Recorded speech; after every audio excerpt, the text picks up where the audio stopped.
प्रकृति के आश्चर्यों में से एक आश्चर्य ये भी देखा कि अजीब तरीके से चट्टानों की कटाई हुई है और गंगा का बहाव यहाँ पर आम तौर पर ऋषिकेश और हरिद्वार के आश्रमों के और घाटों के जो मैन मेड घाट हैं उनके मुकाबले यहाँ पे ज़्यादा प्राकृतिक, ज़्यादा कुदरती तरीके से गंगा बहती हुई है और ज़्यादा सुंदर कहूँगा, जिसमें आदमी का दखल, आदमी की इंटरवेंशन कम है।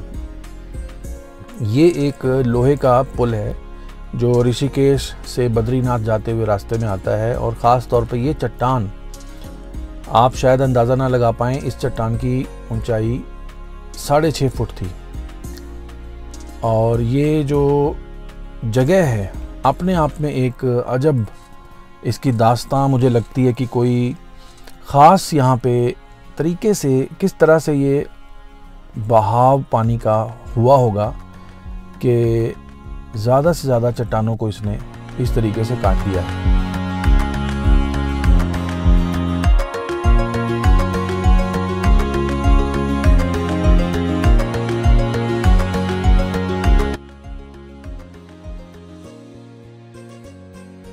ये जो चट्टानों की कटाई है, चट्टानों का घिसना हैरान कर देता है कि किस तरह से पानी ने कितने सालों में, कितने लंबे समय में इनको इस शेप में काटा होगा।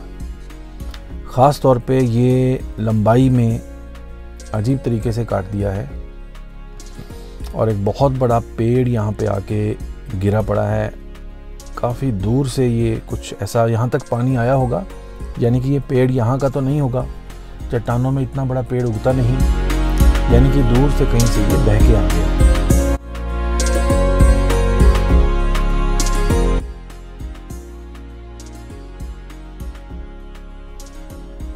और ये काले रंग की चट्टानें किस तरह से, किस तरीके से इनके ऊपर कलाकारी हुई है, किस तरह के डिज़ाइन बने हुए हैं, ये बड़ी हैरानी की बात है कि ऐसा लगता है कि आसपास के पहाड़ों में तो इस तरह की चट्टानें हैं नहीं।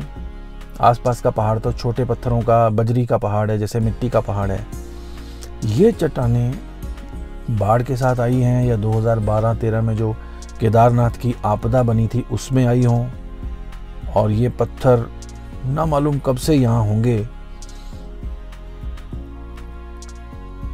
ये गंगा का बहाव यहाँ पे काफ़ी तेज़ है। इस तरह से जो राफ्टिंग के रैपिड बनते हैं, ये रैपिड वाला कुछ माहौल यहाँ पे सामने नज़र आ रहा है।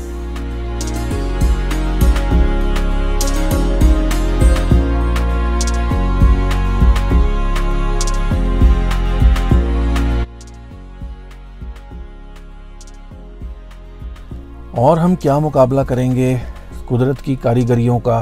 कुदरत ने जो 25 कारी यहाँ पे की है, ये लंबाई में चट्टानों को जैसे काट दिया है, बीच में रेत है और मैं बहुत देर तक इस उधेड़बुन में रहा कि किस तरह से, ये देखिए, ये चट्टानों को सीधा खड़ा रखा है और कैसे पानी ने इनको कितने समय में किस तरह से, एक तरह से आरी से जैसे काट दिया हो, जिसको हम कहते हैं कि वो औजार आता था, बचपन में देखा था, रेती बोलते थे उसको।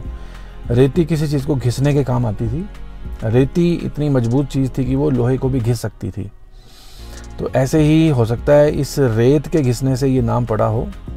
ये पेड़ यहाँ का बिल्कुल नहीं है, यहाँ इतने बड़े पेड़ नहीं उगते, छोटे छोटे पेड़ों वाला पहाड़ है। इसका मतलब ये कि ये पेड़ कहीं से बह के किसी बाढ़ में किसी तरीके से यहाँ पहुँच गया है। ये लंबाई में चट्टानों को पानी ने किस तरह से, किस डिज़ाइन में काटा है।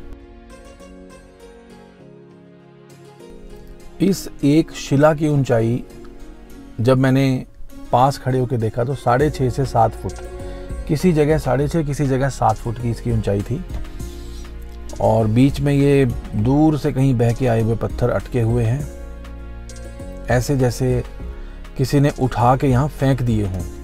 ये पत्थर यहाँ ग्राउंडेड नहीं है, यहाँ पे जमे हुए नहीं हैं, यहाँ के प्लांटेड मौजूद यहाँ के नहीं है, ये आए हैं कहीं से। यानी कि पानी की शक्ति का अंदाज़ा हम क्या करेंगे कि कितनी भारी पत्थरों को ये पानी बहा के ले आया होगा और हम अपनी शक्ति का गुमान करते हैं। ये एक ऐसी जगह है जहाँ पे शांति से आप देर तक, काफ़ी समय तक बैठ सकते हैं। आपको कभी कोई इंसान आ गया तो आ गया, नहीं तो यहाँ कोई नहीं होता। ये पूरी चौड़ाई मैं दिखा रहा हूँ इस चट्टान की, कम से कम 12 फुट इसकी चौड़ाई है। और ये लोहे का पुल बिना किसी पिलर के बना हुआ है और इसके नीचे बैठने का, लोग यहाँ अभी भी आप देख सकते हैं, यहाँ कुछ यंगस्टर्स फ़ोटो खींच रहे हैं। हमने भी यहाँ तक जाने की कोशिश की थी और ऊपर गए थे। यहाँ नीचे एक और मैं बात ज़रूर कहूँगा कि कुछ लोगों को मैंने देखा यहाँ पे बैठ के वो मतलब पार्टी कर रहे हैं। ठीक है, यंगस्टर्स बैठे हैं, कुछ खा पी रहे हैं, लेकिन भरपूर कोशिश होनी चाहिए कि यहाँ पे आप अल्कोहल लेके नहीं आए। ये एक सुंदर गंगा का किनारा शांत बैठने के लिए